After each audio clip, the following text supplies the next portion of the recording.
אנחנו מוצאים הרבה אמל"ח במים במצב מסוכן. זה לוקח זמן כל סימון כזה וכל סימון מדויק של הנקודות. Pasukan Pertahanan Israel atau IDF mengklaim telah menemukan senjata dan perangkat militer milik militan Hamas di bawah air.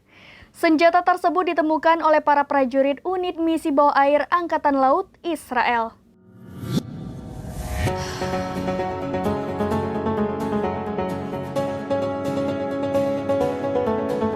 Pasukan Pertahanan Israel mengklaim telah menemukan senjata dan perangkat militer milik militan Hamas di bawah air.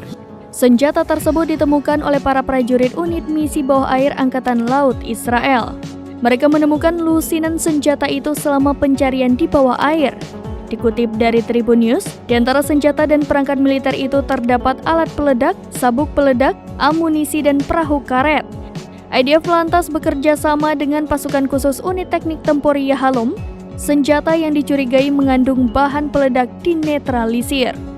Lewat saluran Telegram IDF, pihaknya merilis rekaman saat mereka menyisir lautan.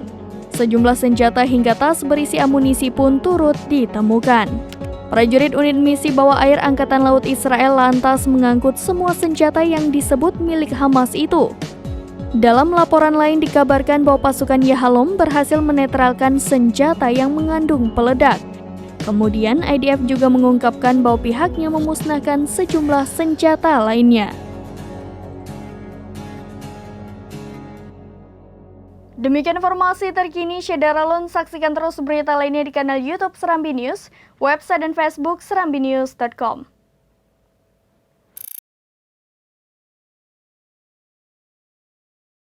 Download Tribun X sekarang, menghadirkan lokal menjadi Indonesia.